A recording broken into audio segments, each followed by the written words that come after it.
ესენი რამე ეს? სამმარტს დედის დღე აღნიშნეთ და ახლა დედაქალაქი 8 მარტისთვის ემზადება. შესაბამისად, ქუჩებში ყვავილები მომრავლდა. გამყიდველები გვეუბნებიან, რომ ამჯერად მოთხოვნა უფრო მინდვრის ყვავილებზეა, თუმცა 8 მარტს თაიგულებიც გაიყიდება. Ragis narcissebi? Narcissebi ragis?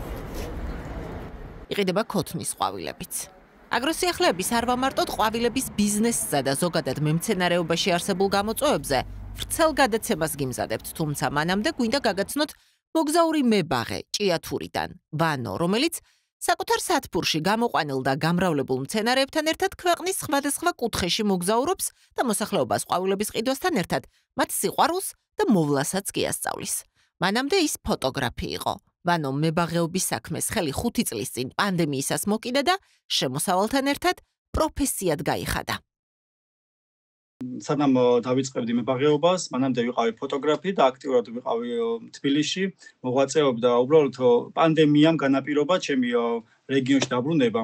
და მცენარეებთან უკვე კონტაქტი, რადგან ახლო კონტაქტი მქონდა მცენარეებთან, ვაგროვებდი ნელ-ნელა, ანუ სამოყვარულო დონეზე ვიყავი და მე უკვე ეს იქცა ნელ-ნელა ბიზნესათაც, იმიტომ რომ რაც მეტი მცენარე მქონდა, იქ მოთხოვნაც იყო. მე რაღაც საიტიც დამებადა იდეა, რომ საიტი გამეკეთებია და ამ საიტის გაკეთებასთან ერთად ძალიან განაპირობა და ასე ვთქვათ, ჩემმა გვერდმა, სოციალურმა გვერდმა უფრო წამწია წინ, ასე ვთქვათ და უფრო ეს საქმე ვაქციე ბიზნესად და თითქმის პროფესიათაც, ასე ვთქვათ.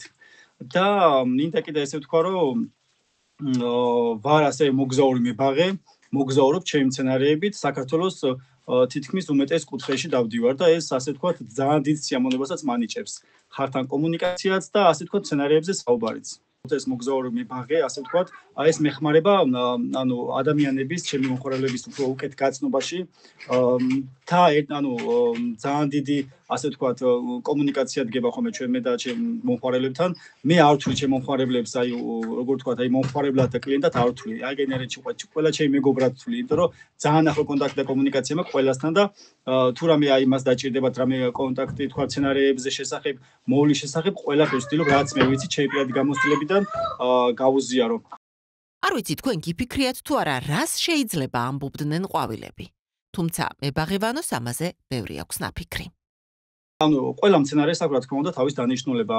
პირველ რიგში მინდა ვთქვა, რომ თუნდაც აი გაზაფხულზე 3 მარტს და 8 მარტს უფრო მეტად დედებს ჩუქნიან, ასე ვთქვათ, ფურსულას და ყოჩივარდას, რადგან ეს თითქოს ტრადიციადაც იქცა, რადგან მეც გავიხსენებ ჩემ ბავშვობას, ბავშვობაში რა თქმა უნდა ესეთი ეხა მრავალფეროვნება არ იყო ჩემ ბავშვობაში, ასეთი პირისულები, ათასნაირი სახეობები და ყოჩივარდის გამოყვანილი, მაგრამ სოფელში გავიზარდე საჩხერეში და დავდიოდი ხოლმე, ასე ვთქვათ, მინდვრებში, სადაც კრებდი ამ ყოჩივარდებს და პირისულებს და რაღაც ესეთია სიმბოლურია და ძალიან დასამახსოვრებელია და ამიტომაც ვთქვათ ეს უფრო განვითარდა ეხა ეს და დღეობით ფურისულას მე მაგალითად ვთვლი დედის საჩუქრად, ზოგადად ფურისულას და ყოჩივარდას და ესე უფრო ითვლება.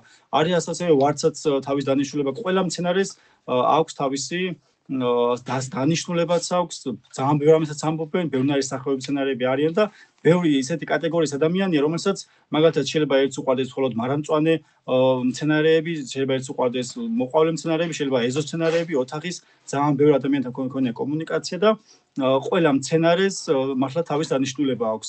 გინდ მოყვავილე მცენარეს, გინდ ვარცაც, ფირისულასაც ყველას აქვს ასე თქვა დანიშნულება და ყველას თავისი ისტორია აქვს, რა თქმა უნდა, თავისებური.